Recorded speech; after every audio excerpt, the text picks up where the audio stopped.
నమస్తే అండి. ఇవాళ టీవీఎల్ గాయత్రి గారు రచించిన లేత మొక్క కథ చూద్దాం. ఏమే ఎక్కడ చచ్చావు? గావు కేక పెట్టాడు శ్రీనివాస్. పరుగెత్తుకొని వచ్చింది సుజాత. నీకెన్నిసార్లు చెప్పాను నా షర్టుకు మ్యాచ్ అయ్యే టై తీసిపెట్టమని?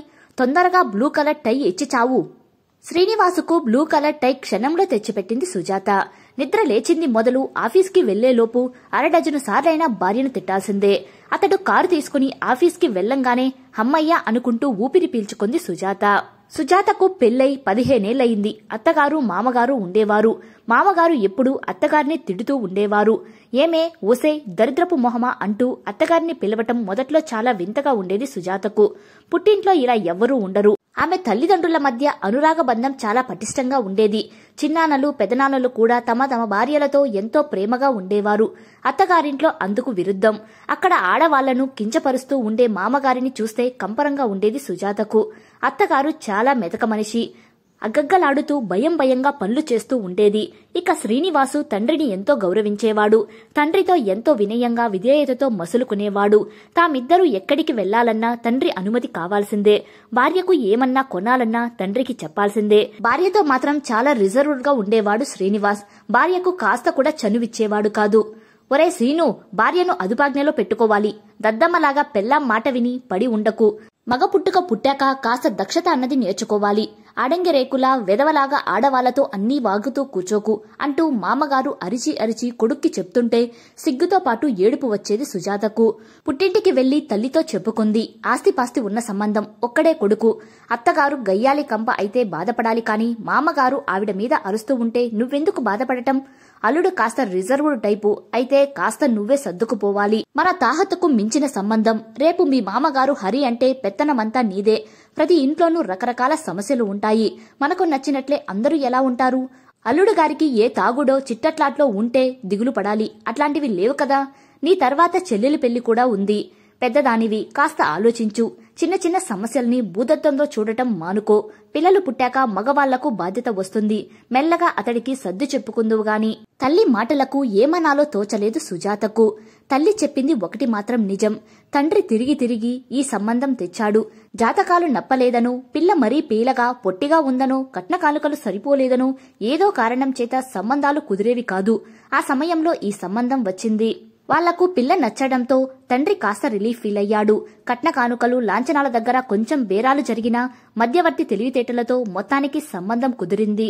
పెళ్లిలో ఎప్పుడెప్పుడు ఏం పెట్టాలో మామగారు ఖచ్చితంగా కాగితం మీద రాసి ఇచ్చాడు. అక్కడ కూడా కొన్ని సర్దుబాట్లు మధ్యవర్తి చేయించాడు. చిన్న అలకలతో పెళ్లి తంతు పూర్తయింది. ఈ వరుస చూచి చిన్నాన్న, ఏమిటో అన్నయ్యా, పెళ్లి కొడుకుని చూస్తే కొంచెం రిజర్వ్డ్ మనిషి అనిపిస్తుంది. బియ్యంకుడు పేచీకోరిలాగా ఉన్నాడు. నాకెందుకో మన పిల్ల గురించి దిగులేస్తుంది అన్నాడు. ఏమనుకున్నా ఆ 3 ముళ్ళు పడ్డాక మనమేం చేస్తాము? పిల్లరాత ఎట్లా ఉందో భగవంతుణ్ణి నమ్ముకో తల్లి అంది మేనత్త. కొంత భయంతో, కొంత తండ్రికి భారం తగ్గిందనే భావంతో భర్త చెయ్యి పట్టుకుని అత్తగారింటికి వచ్చింది సుజాత. బాబు పాప పుట్టారు. 4 ఏళ్ల క్రితం మామగారు పోయారు. అప్పట్నుంచి ఆయన ఆవహించారో ఏమో కాని శ్రీనివాసు కూర్చుంటే లేస్తే సుజాతను తిట్టడం అలవాటు చేసుకున్నాడు. అచ్చం తండ్రిలాగా పిచ్చి తిట్లు తిట్టడం, అప్పుడప్పుడు చెయ్యి చేసుకోవటం సుజాతకు నరకంగా ఉంటుంది. దేనికి అరుస్తాడో, దేనికి ప్రేమగా ఉంటాడో అతడికే తెలీదు. సాయంత్రం అవుతుంటే మనసులో భయం మొదలవుతుంది. అత్తగారు మామగారి ప్రవర్తనకే అలసిపోయింది, అరిగిపోయింది. ఆవిడ తిండి తినడానికి మాత్రమే హాల్లోకి వస్తుంది. మిగిలిన సమయం అంతా తన గదిలో ఉన్న టీవీలో ఆధ్యాత్మిక కార్యక్రమాలు చూస్తూ ఉంటుంది. అప్పుడప్పుడు కోడలితో, ఆడవాళ్ల బ్రతుకులంతే, మన జన్మలు మొగుళ్ల ఆధీనంలో తెల్లవారాల్సిందే, ఏం చేస్తాం, పూర్వజన్మ కర్మ అనుభవించాల్సిందే అంటూ కొంచెం అనునయంగా వేదాంతం చెప్తుంది. ఆవిడ నెమ్మదితనం వలన సుజాతకు కొద్దిగా అయినా ఆ ఇంట్లో శాంతి లభిస్తోంది. కొడుకు రాజేష్, కూతురు సౌమ్య. తండ్రి తల్లిని అస్తమానం తిడుతూ ఉంటే సౌమ్యకు కష్టంగా ఉండేది. శ్రీనివాస్ పిల్లలతో కూడా అంటిముట్టనట్లు ఉంటాడు. పిల్లలకు ఎక్కువ చనువు ఇవ్వకూడదని అతని సిద్ధాంతం. కొడుకు రాజేష్ కు 13 ఏళ్లు. వాడికంటే సౌమ్య చిన్నది. సౌమ్య తల్లి వెనకాలే ఉంటుంది కాని రాజేష్ కు మాత్రం తల్లి పట్ల నిరసన భావం పెరుగుతూ వస్తోంది. తండ్రి తల్లిని కొట్టినా తిట్టినా అది సహజమే అనే భావం ఆ చిన్న వయసులోనే వాడిలో మొలకెత్తడం ప్రారంభమైంది. కొడుకి బుద్దుగా చదువుకుంటున్నందుకు సుజాతకు సంతోషంగా ఉంది కాని వాడు కూడా భవిష్యత్తులో శ్రీనివాసుల్లాగా అవుతాడేమోనన్న భయం ఆమెను పీడిస్తూ ఉంది. ఆవు చేల్లో మేస్తే దూడ గట్టున మేస్తుందా? అచ్చం మామగారు ఎలా ప్రవర్తించేవాడో శ్రీనివాస్ ధోరణి కూడా అలాగే తయారైంది. రాజేష్ కూడా అలాగే, అచ్చం తండ్రిలా. తను తిట్లు తింటూ అత్తగారిలాగా, రేపొద్దున కోడలు వస్తే తనలాగా ఇలాగే సాగిపోతుందా? ఆలోచిస్తే భయంకరంగా ఉంది సుజాతకు. స్త్రీని గౌరవించటం రాని భవిష్యత్ తరము కళ్ల ముందు కదలాడుతూ ఉంది. దీనిని నివారించలేమా? ఏదో ఒకటి చెయ్యాలి. ఆ రోజు శ్రీనివాస్ ఆఫీస్ పని మీద ఊరెళ్లాడు. మరో వారం రోజులకు గాని రాడు. అత్తగారితో చెప్పి తన స్నేహితురాలు దగ్గరికి వెళ్ళింది సుజాత. పద్మజ భర్త మురళి చాలా సౌమ్యుడు. ఆ దంపతులకు సుజాత పడుతున్న బాధ తెలుసు. గోపదారి మొగుడుతో సుజాత పడే బాధలు పద్మజ భర్తకు అప్పుడప్పుడు చెప్తూ ఉంటుంది. కుశల ప్రశ్నలు అయ్యాక తన బాధ వాళ్లతో చెప్పుకుంది సుజాత. బాబు ఇప్పుడు బాగానే చదువుకుంటున్నాడు, కానీ నేనంటే కొంచెం కూడా లెక్క పెట్టడు. రేపొద్దున్న మా ఆయనలాగా మారిపోతాడనిపిస్తుంది. ఆడవాళ్లను గౌరవించడం మా ఇంటా వంట లేదు. వాడు కూడా వాడి భార్యను కించపరుస్తూ హింసిస్తూ మా వంశాచారం కొనసాగిస్తాడనిపిస్తుంది. ఏం చెయ్యాలో తెలియటం లేదు. వాడికిప్పుడు 13 ఏళ్లు. నాతో కొంచెం కూడా ప్రేమగా ఉండడు. ఈ మధ్య నా మీద చాడీలు చెప్పి వాళ్ళ నాన్న చేత తెచ్చించడం చేస్తున్నాడు. భరించలేకపోతున్నాను. సుజాత కంఠం దుఃఖంతో పూడుకుపోయింది. మురళి, పద్మజ కదిలిపోయారు. ఊరుకో అమ్మా, ఈ సమస్యను కొంచెం ఓర్పుగా ట్యాకిల్ చేయాలి. ఆలోచిద్దాము. నువ్వు దిగులు పడితే సమస్యకు పరిష్కారం దొరకదు. మన ప్రయత్నం మనం చేద్దాము. నువ్వు కాస్త పాజిటివ్గా ఆలోచించమ్మా.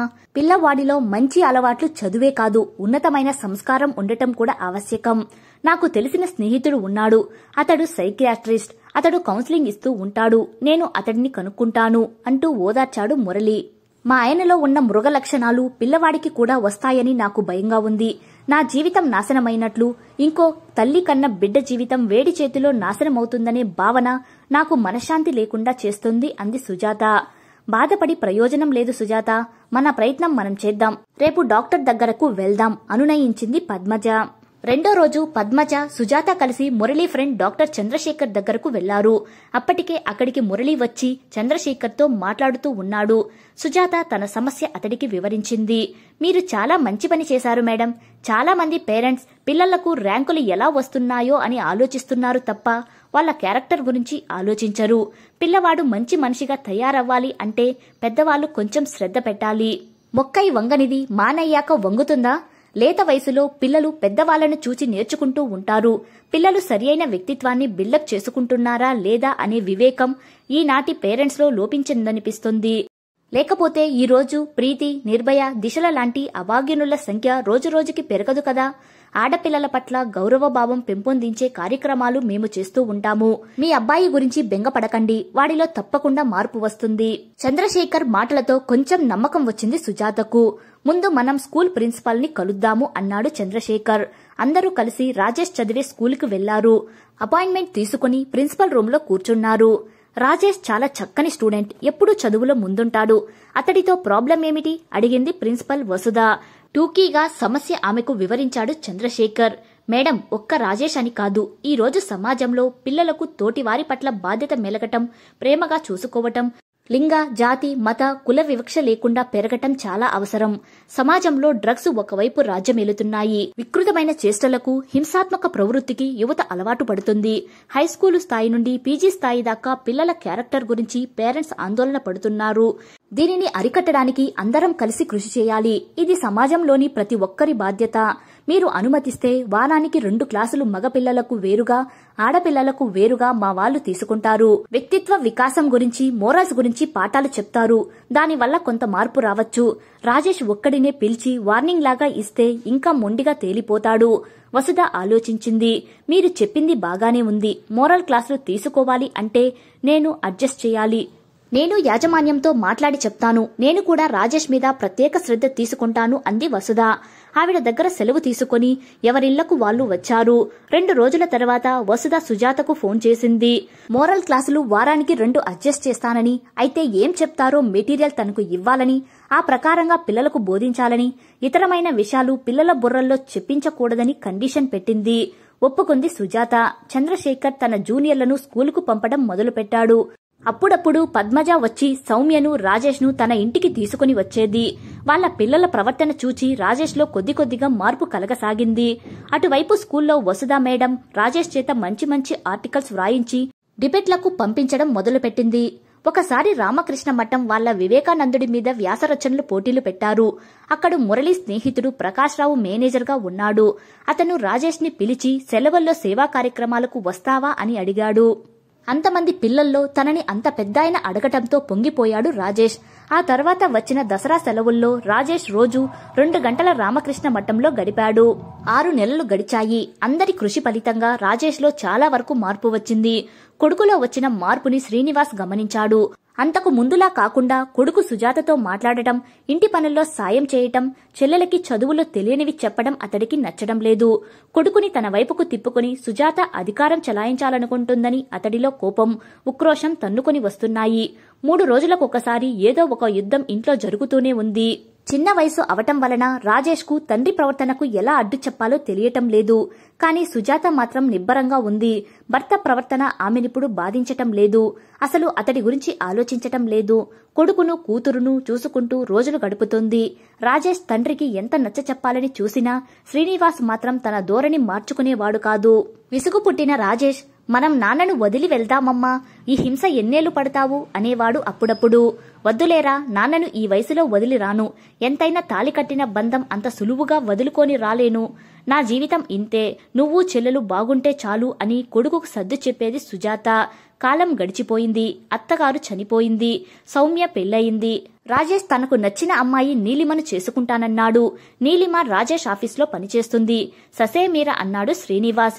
చిన్నప్పట్నుంచి కోపం తప్ప ప్రేమించడం నీకు తెలుసా నాన్నా? అమ్మని ఎంత హింస పెట్టినా మా కోసం పడి ఉంది. అధికారం చలాయించటం మానుకో నాన్నా. ప్రపంచంలో తండ్రులంతా నీలాగే ఉంటే ఉగ్రవాదులు తయారవుతారు. శేఖర్ అంకుల్, మురళి అంకుల్ వాళ్ళు ఎలా ఉంటారో చూడు నాన్నా. వాళ్ళ ఫ్యామిలీలో ఉన్న శాంతి మన ఇంట్లో ఉందా? ఎప్పుడూ యుద్ధ వాతావరణం. భరించలేకపోతున్నాను నాన్నా. అమ్మను తీసుకుని నేను వెళ్లిపోతాను. నీ కొంపలో నువ్వొక్కడివే ఉండు. అప్పుడు గాని నీకు భార్యా పిల్లల విలువ తెలిసిరాదు. రాజేష్ మాటలకు కోపంతో గదిలోకి వెళ్లి తలుపు వేసుకున్నాడు శ్రీనివాస్.